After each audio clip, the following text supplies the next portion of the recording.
Okay, we should be going to go here. Let's get this, get everyone in.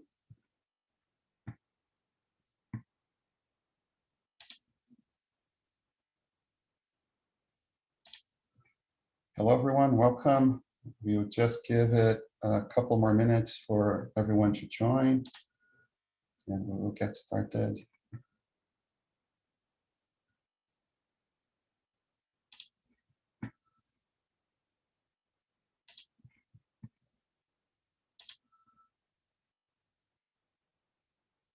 All right, so welcome everyone to another FLUXNet Early Career Network seminar.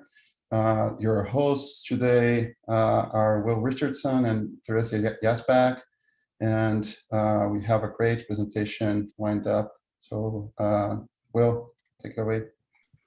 Thanks, Gilberto. Just wanted to remind you guys that you can post your questions in the chat as we go today, or you can feel free to save them for the end and ask them, face to face. So we'll let you unmute then. And also a reminder to keep an eye out for some upcoming FLUXNet seminars. There's a Max Flux seminar today that's at 12 Pacific time, and those are kind of ongoing for the next few weeks.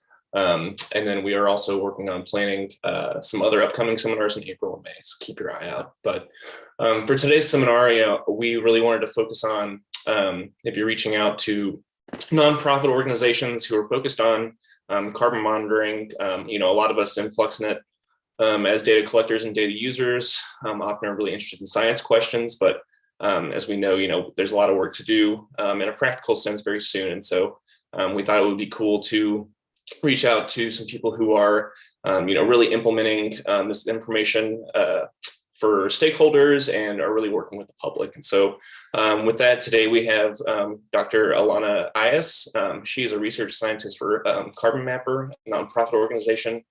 Her current research interests include understanding the role of satellites in a global carbon monitoring system and using airborne remote sensing data to further understand trends in methane and carbon dioxide emissions. She's worked extensively with imaging spectrometers, including hyperspectral instruments, and specializes in applying imaging spectrometers to map greenhouse gases. She received her MA in geography from UCLA and a PhD in geography from UCSB. So with that, Alana, take it away. Thank you. All right, can everyone see my screen? All right, well, thank you so much for that introduction, and thanks all for having me. So just to kind of add on a little bit about my background. So as Will said, I graduated from UCLA, where I actually started in the social sciences, but by the time I graduated, had completely transitioned to environmental science, and more specifically had found remote sensing. I went on to do a PhD at UCSB, where I studied with Dr. Dar Roberts. And at the time, Dar had a smaller research thrust where he was kind of using hyperspectral technologies to look at methane emissions. And I decided this is what I wanted to do. I was really interested in this field. But in parallel to my dissertation work, there was gaining interests from folks in the carbon world at JPL to use this type of instrumentation to map methane emissions. So by the time I graduated in 2020, Riley Duran, who is the CEO and the PI for Carbon Mapper, he had raised money to start a nonprofit and to do a full satellite mission using hyperspectral sensors to map methane emissions. So at that time, I came on board with Carbon Mapper as a research scientist. So today, what I'm going to talk to you all about is I'm going to start off with an overview of Carbon Mapper, the nonprofit, and kind of what it is. I'm really going to focus on our current airborne campaigns and the data that we're collecting and the insights we're getting from these data. And then I'm going to go into a little bit about our proposed satellite mission. So to start off with, I want to give some quick facts about Carbon Mapper. So Carbon Mapper is a nonprofit with a mission to fill gaps in methane and carbon dioxide monitoring systems by providing precise, timely, and accessible data to empower science-based decision-making and action. So we are a nonprofit that's centered around a satellite mission that will provide these data. The satellite program is also a unique public-private partnership. So we're actively working with JPL, which, as you know, is a public institution, and Planet, which is a private company. And we're kind of combining the best of both of these worlds to make this mission happen. So we plan to launch 2 demonstration satellites in 2023, and then expand to a larger constellation that could be anywhere between 10 and 30 satellites, starting in 2025. But we're currently conducting airborne surveys to help drive education about these data and to continue our understanding of emissions trends. And so today I'm going to talk to you about those airborne campaigns. And then the last thing to mention is that although we're very much a carbon or like atmospheric gas focused mission, we are launching a full visible infrared instrument. So these instruments will have applications outside of methane mapping, and we have partners both at Planet and Arizona State University that are actively working to build out these products. But that's all I'm going to say about that here. So what exactly do we do? So we detect methane and carbon dioxide emissions using visible infrared imaging spectrometers, one day hopefully on satellites, but currently on aircrafts. And we're conducting aircraft mapping across selected regions in the United States. And in this year, we're also hoping to go international. And this is really setting the stage for a full constellation satellite deployment. We're also providing decision makers with open access to these data. So we're not just collecting data, we're also trying to provide a platform where these data can be accessible to people who can actually use them and make decisions. And so we're also trying to distill insights from these data to drive mitigation action. So what this means is that we're not just collecting data and posting it on our website. We're actually engaging with stakeholders, including local governments and private companies, to kind of help them use these data and take it to drive actual action and mitigation. So today, what I'm mostly going to focus on is our Airborne program. And so we've been collecting data, or at least we in some variation of Carbon Mapper has been collecting data since 2016. And all of the data that we've collected since 2016 through the 2021 Airborne campaigns are actually available on our website at carbonmapperdata.org. And just to highlight a few of the areas of interest that we studied this year, or last year, sorry.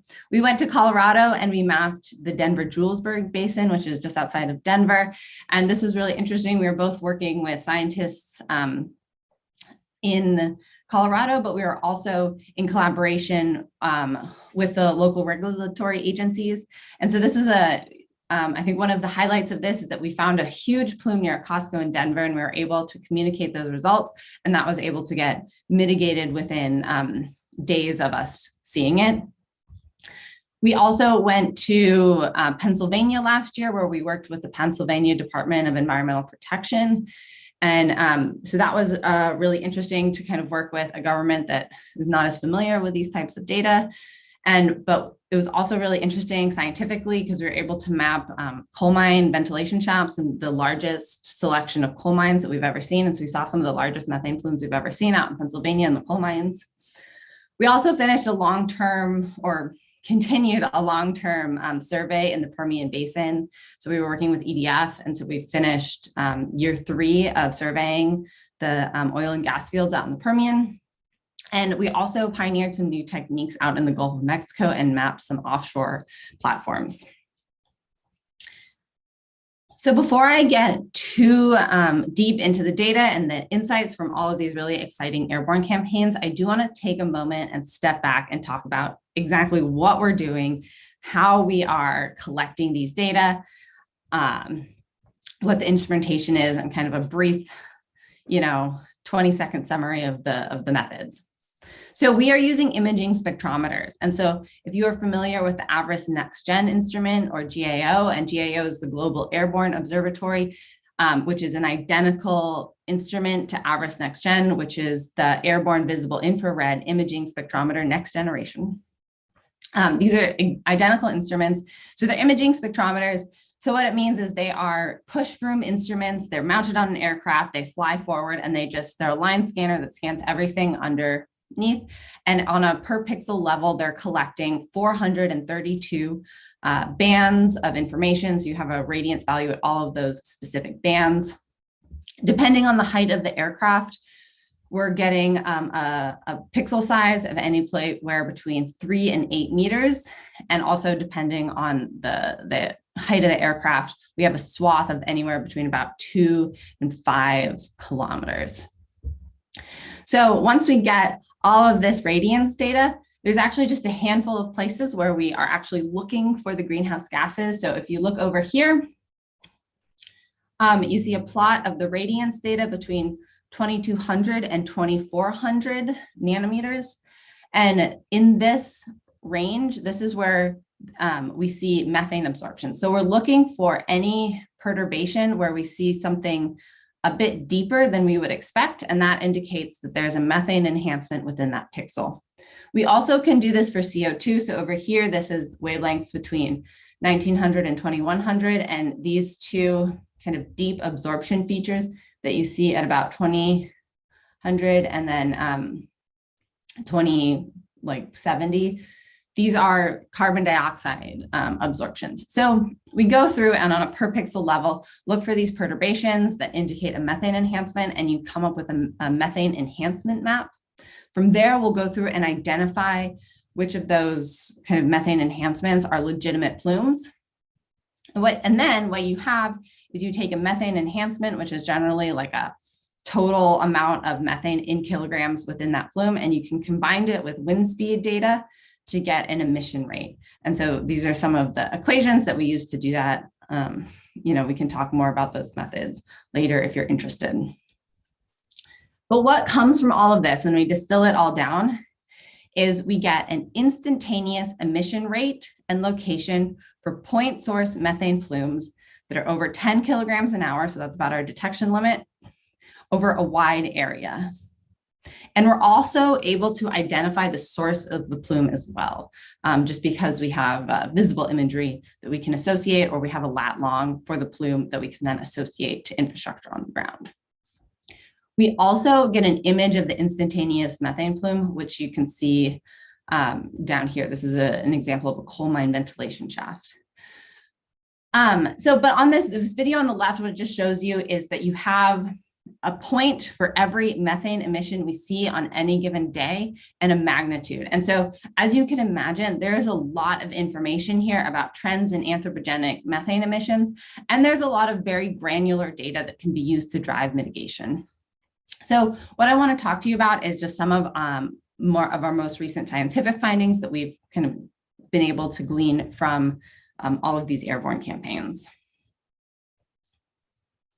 Oops. So first, I want to highlight some work that was led by Dr. Dan Cusworth. And so in this work, we looked at data that's been collected over 5 different basins in the United States. So the Southern San Joaquin, Uinta, Permian, Denver-Julesburg, and the Marcellus Shale. And what we did is we compared the point source methane emissions to regional flux inversions and found that anywhere between 20 and 60% of total regional emissions can be attributed to easily identifiable point sources. So what this means is that anywhere between 20 and 60% of emissions can be identified and potentially mitigated. We also went further and looked at the breakdown of each sector. So over here, you can see we have on the left our airborne, how much, so we have these point sources that we can attribute to a specific sector. And so we can say what percentage of these sources are coming from different sectors, and we can compare that to the bottom-up inventories. And what you see is that we actually agree pretty much in terms of, what are the different sectors where we're seeing these sources. However, where you get the disagreement is when you go up and start looking at the regional flux inversions, our point source estimates, and the bottom-up inventories. And here it's where we start to see some agreement. There's some places where the bottom-up inventories do a pretty good job representing the area, and there's other places where they do a really bad job. And so this just highlights that need for top-down observational measurements of methane, because we need this to help understand what is actually going on the ground.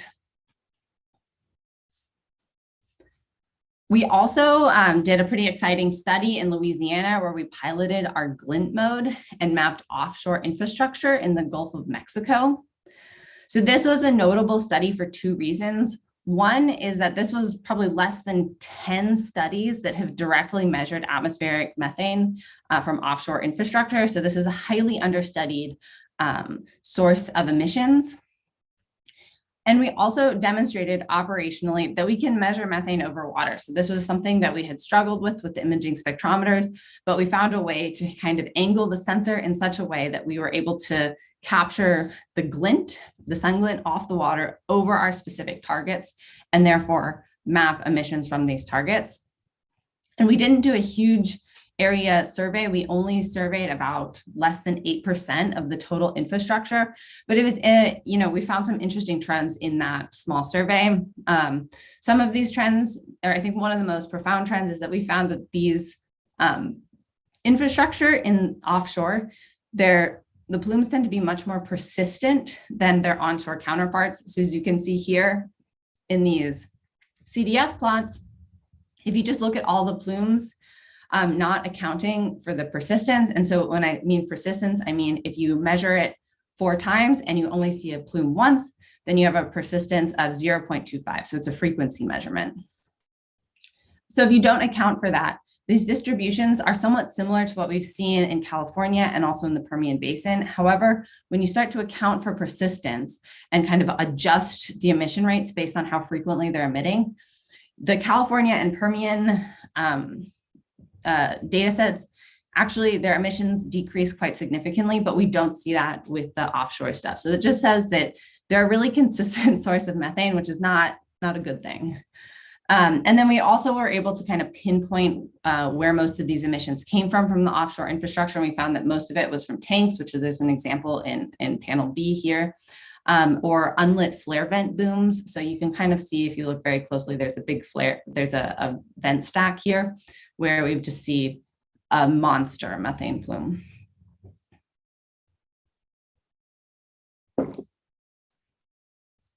So outside of kind of the strictly science work, so these are both, the last 2 slides were both studies that are actively working their way through peer review right now. We also did some stuff that was more kind of press release, where we're just trying to, inform the public about what we're seeing with these data. And so one of the kind of big stories that we published this year was with EDF. And so we've done 3 years of surveys in the Permian Basin. And over those 3 years, when you observe the same area over and over and over again, you're able to see these really interesting trends. And one of the interesting trends is that there were 30 sources or 30 facilities that we identified in the Permian Basin that have been consistently leaking methane for years. And these are notable because they may not be the biggest plumes that we see in any one day, but their persistence makes them a significant source of methane and provides a very tangible mitigation target. And so this was released as a big press release with EDF to try to kind of inform the public that there are very specific granular sites where we see a significant amount of methane emissions. And these are like, easily targeted areas that we can try to reduce emissions. Outside of these couple highlighted studies, we have a ton of ongoing airborne work. We have mitigation experiments that we're doing in partnership with the California Air Resources Board. We are working with on controlled release experiments with Stanford University. We are doing a huge survey of landfills throughout the United States and Canada this year, and we're continuing to map oil and gas basins. We're also beefing up our CO2 analysis. So if you've noticed, this has been pretty methane focused. We do actually have the ability to do CO2. It's just that research is lagging behind the methane. So all of these airborne campaigns are in service of an eventual satellite mission. And before I get into the carbon mapper satellite mission, I want to give some background on the state of the art for satellites to kind of provide some context of where Carbon Mapper really fits in. So currently we have regional scale flux inversions with instruments like TRPOMI, and these instruments provide regular monitoring globally, but they do not provide granular actionable data, which we believe is key to driving mitigation. We also have facility scale monitoring. So this is more in line of what I just presented with the aircraft. And in addition, we also have a few satellites that can do this type of facility scale monitoring. This includes Prisma and then GHGSat, which is a private satellite company. And they can map plumes, but they really lack the coverage both spatially and temporally to do anything that can actually have that can represent like a long-term monitoring strategy, or that is complete enough to provide data to really drive action. These are more one-off observations. So what we're trying to do with Carbon Mapper, or what we're proposing to do, is to provide the most complete constellation of carbon monitoring. So we want to have large area coverage, high sample frequency, and granular data. And in essence, we're trying to fill that gap between what we see with the airborne data, which is kind of one-off surveys of areas, and what we see with something like TRPOMI, which is the regional flux inversions, and try to provide regular monitoring at a granular scale of a large area.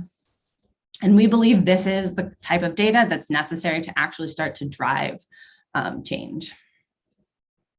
So in order to do that, this is the satellite or type of satellite that we're proposing to launch.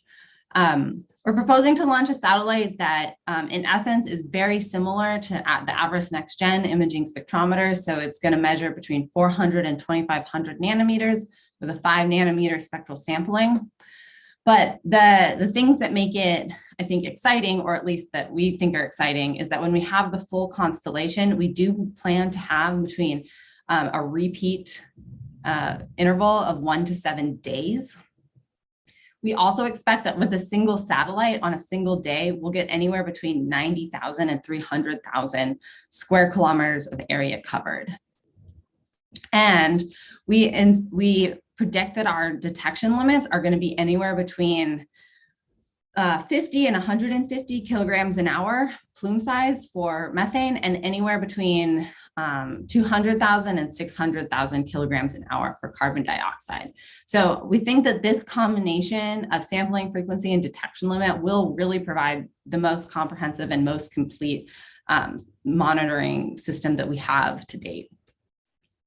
So just in summary, we are a nonprofit. We are a public-private partnership.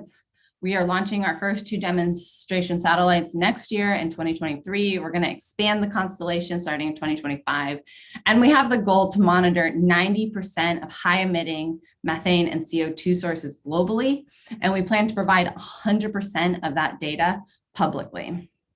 So that's all I have for you today. I'm happy to take questions. Thank you, Alana, for this very, very interesting and promising presentation.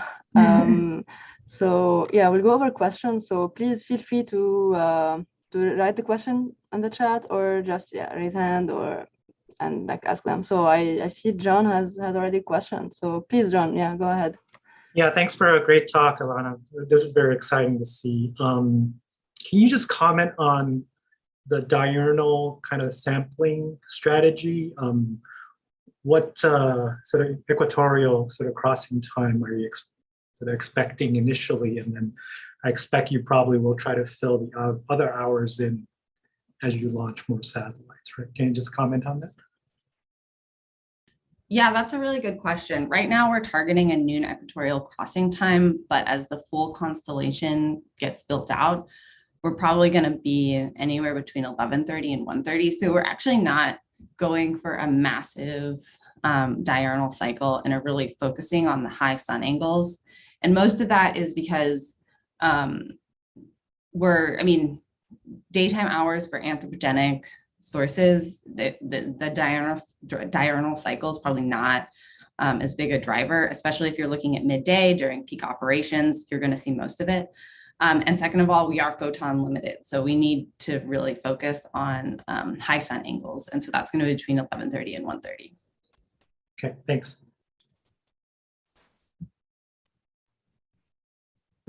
I have a question. So would you did you work on biogenic methane emissions, or you're planning to see monitor emissions from wetlands or from the Arctic, which are also hotspots for methane, or just focusing on anthropogenic methane? Yeah, that's a really good question. We are mostly focusing on anthropogenic emissions. This is for two reasons. One, it's kind of hard to do a lot of mitigation efforts for natural sources. We're not going to go out and drain wetlands. That's terrible. But the other thing is that anthropogenic sources tend to be point sources. So instead of a large area of diffuse emissions, you have a single location that normally has a high concentrated emission.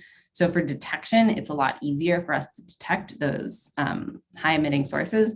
And then we also think it's really, we call it the low hanging fruit for methane mitigation. Stopping a pipeline leak is a really easy thing to do in comparison to trying to think about how do we stop northern latitude permafrost emissions. That's a huge undertaking, whereas fixing a pipeline in the large scheme of things isn't that hard. We just need to know where that pipeline is broken, and we just have to have people who are willing to fix it. Well, yeah, thank you for your answer. So I see Gilberto raised his hand. Yeah, can go ahead. We can't hear you. Can you unmute yourself, please? Sorry about that. I didn't quite click. Thank you for the talk, Alana. This is really cool, and it's really great to see all of these different data sources coming together to create these types of data products. This is really crucial. I wanted to ask you, you showed a lot of remote sensing products being used. What do you see a potential role being for two main other types of data, right? One is observational data, like the data that the FLUXNet community collects, for instance, and also models, right? You have a lot of predictions and forecasting generated by models that could potentially be helpful in these scenarios as well. So what do you see the role of these two types of data playing in these types of efforts? Yeah, absolutely. That's a really good question. So I think one thing to note is that for the flux data, one of the applications that we've seen already is that in the Permian Basin, there's some towers. And when we're kind of in the work that Dan Cusworth did to constrain what was going on in terms of, what was the total regional flux versus what was the point source flux, he did actually rely on some of those tower networks to kind of corroborate what we were seeing and make sure that his Tropomi flux inversions were not incredibly skewed compared to what we're seeing in the tower data. So it's definitely a source that we will access as kind of do the numbers that we're getting make sense on a regional scale? So that's definitely one of the uses that I see, and we'll continue to have that, especially as this type of data gains more scrutiny and we actually have an observing system. We're going to need to be constantly corroborating the emissions that we're seeing with other data sources. So that's a huge, I think, area that we can kind of work with the flux networks or the tower networks. And this has also been done in California, in the San Joaquin Valley. There's a lot of flux towers there. And so kind of corroborating, the fluxes that we've seen coming off of from the point source emissions and corroborating that with the large area sources. So the second part of the question was modeling. I think one of the big things is that making sure that our data can kind of get ingested into these models and help to train them. So, as you could see, the bottom-up inventories, which are, often used as a prior for the big flux inversions, or are kind of, ingested in larger models, they're not necessarily perfectly accurate. And so, being able to have observational measurements where we then can go back through and update those types of priors.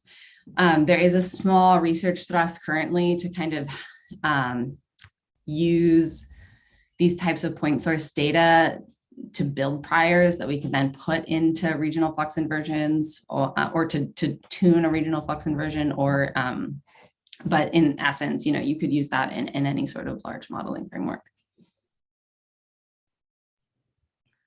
I see one question in the chat from Sumanta. Nice talk. By granular, did you mean grid-wise? Is it only measuring plumes carbon, or it could be used for agricultural fields or wetlands? Yeah, that's a really good question. So by granular, what I mean is that we're attributing a plume to a specific source. And so when you start to attribute that plume to a specific source, your data becomes really granular. You're saying a specific lat long, you're saying what the infrastructure is. So it's not just like oil and gas. It's like, no. We see a faulty valve on a tank, and this tank is owned by Chevron. Like that, it's just very granular data that has a lot of detail in it. So it's not necessarily the grid is smaller, it's the amount of information we have about that specific source is a lot more fine. And this is a scary disruptive thing to keep in mind, that, this is not something that's available in a lot of places. And so a lot of like the big companies and stuff can hide behind this kind of broad sweeping idea of where emissions are coming from. So this, the granular data is really important and is hopefully going to be really disruptive. We can do some like dairies and whatnot we've seen, especially from CAFO, so confined feeding operations. The manure lagoons and manure associated with confined feeding operations have really large point source plume signatures that we're able to see. We're also able to see faulty digester capture systems, but these again are very much point source. It's harder for us to, look at enteric fermentation over like Harris Ranch in California, which is just a large feeding operation where there's just cows everywhere. Unless it's a pretty concentrated source, we can't actually do that, which we definitely recognize as a limitation of our system and kind of an area that I think needs a bit more work. Thank you. Okay, I'll go to Gabriela. So you have your hand raised. Wanna go ahead? Hi, Alana. Thank you for an amazing talk. I'm really excited to see what the future of like the expansion and more CONUS coverage, global coverage is of that. But I'm hoping you could expand on what some of the complexities and techniques you're going to use to separate the terrestrial and the anthropogenic emissions. So because it is such a point focus right now on like certain power plants, are you focusing your techniques just on land cover that's been classified as urban? Is that what's going to help you kind of distinguish? Yeah, it would be great to hear your response. Yeah. So we actually, because the system is a bit more targeted, I guess you could say we kind of go after more urban areas. We specifically target oil and gas basins. So it's pretty well documented where a lot of the oil and gas basins are. And so we'll just fly these huge areas. We do urban areas. We've done LA, who knows how many times, mostly because a lot of this research started at JPL, which is down in Pasadena. We also like targeting landfills, like we will go to specific landfills and measure them. Same with like the confined feeding operations.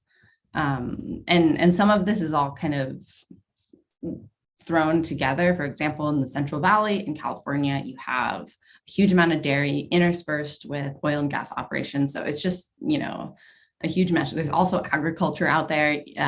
You'll end up flying over neighborhoods. It's just it's a large mix of different things. So we are targeting urban environments or anthropogenic environments. As I said before, mostly because that's really where we think we can have the biggest impact. We have one more question in the end from Anna. Thank you for the great presentation. I think today's presentation is focused on CH4, but I wonder if you could provide some insights for CO2 as well. Yeah.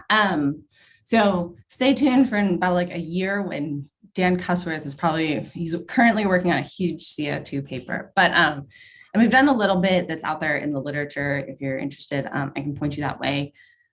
For the CO2, one thing that is difficult and why it's been lagging behind methane is that we have a pretty high CO2 background in our atmosphere, and our system is really good at looking at an enhancement above background. And so in order to get an enhancement above background of carbon dioxide, it has to be a pretty large plume. And so this means that what we're able to see is power plants and LNG terminals and stuff like that. So we've surveyed a ton of power plants, and we've been able to see a lot of carbon dioxide plumes coming out of the stacks from these power plants. So the technology is there. I think that kind of what we need to be working on is A, getting this operational, and B, starting to really dig into the science and realizing like, is what we're seeing with our data similar to the, the metering that's on stacks, which like most power plants, they're metered. So, in a way it's like a really great test experiment. You have two sources of data, and just kind of starting to like drive some insights and do this on a larger scale, which is something that's an active research area. So we don't have quite as much fully fleshed out on that subject. Thank you for your answers. Please, so you have more questions, put them in the chat or just raise your hand. I have a quick question. Yeah. So the upcoming satellite mission you mentioned, I believe it's like 30 meter spatial resolution, and that's hyperspectral data, correct?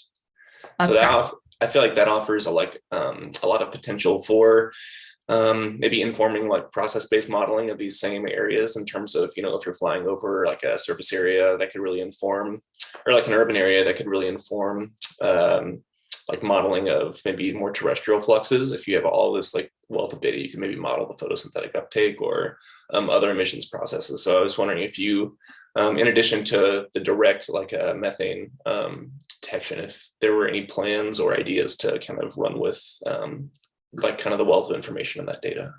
Yeah, that's actually a really good point. And I'm glad you brought that up because, we focus so much on the gas mapping and the emissions aspect of all of this, but absolutely, I mean, you have a wealth of information and there's a ton of literature about what you can do when it comes to especially vegetation with a hyperspectral instrument and kind of the level of detail and granularity in terms of like what is the health of your vegetation, what is the mixture of this vegetation.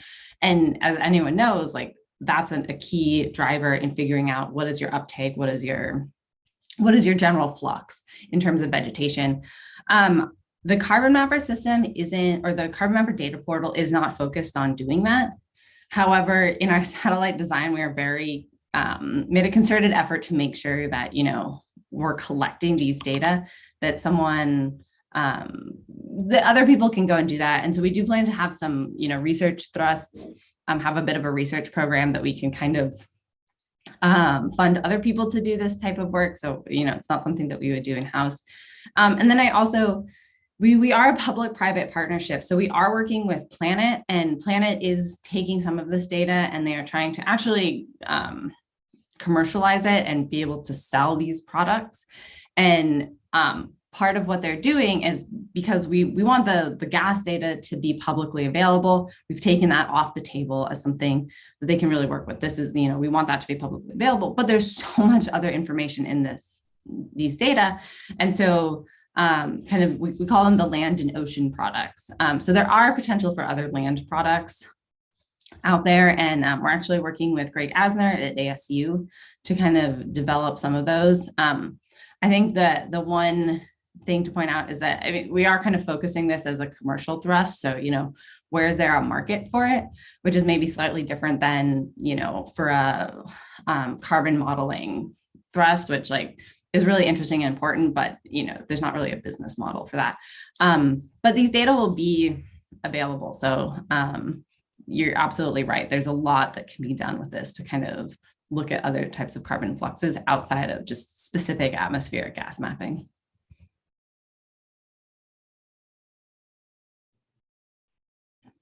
Yeah, thank you for your answer, Alana. So I have one question.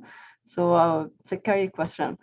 So you did a PhD, you were working in like research, and you went to nonprofits. So I was just going to ask you, like, what motivated you to take such career, and like how was the move? Like, were there challenges? Like, we have like early careers attending now. So what would you recommend them about this career? What would you say about that shift? So yeah, who would like to hear that? Yeah, that's a really good question. So I don't know if I'm like the best example, mostly because the way that this nonprofit, I was kind of on board to work with this group no matter what happened, and it kind of turned into a nonprofit. But a lot of this nonprofit came out of scientists at JPL. So Riley Duran, he used to be the like basically the director of Earth observations at JPL, and has always had a really soft spot for carbon. He wants to see science do good in the world. And so has put a lot of effort into carbon monitoring. And at the point that this technology was becoming kind of robust enough that there was clearly a mitigation application, this is kind of when he started to say, like, okay, I need to leave the sphere of JPL and like take this into a realm where we can move at a pace that is faster than what one would do in academic institutions or government institutions. And so he left JPL. We are also a philanthropically funded organization. And so I give him a lot of credit. He's raised a lot of money. Satellites are really expensive. And so the fact that he has raised money to launch a couple is a huge thing, but he's raised this money to kind of provide these data to the world. And so kind of in doing that, the nonprofit was the obvious organizational structure. However, for me personally, I had been working with the scientists at JPL who are doing this even before Riley got involved. So Andrew Thorpe, who is kind of the father of all of this, also graduated from the same research lab that I did. And so there's kind of like a legacy there. And so, he was working at JPL and I was actively working with him. And so there was just kind of that relationship there. So in terms of like making that decision, to me, it didn't feel so much like I was leaving an academic institution or leaving research. To me, it just seemed like this was the best place for me to continue to do the research I was interested in. So I think that's a kind of on a personal note. On more of like since I have been in this nonprofit, how has it been different?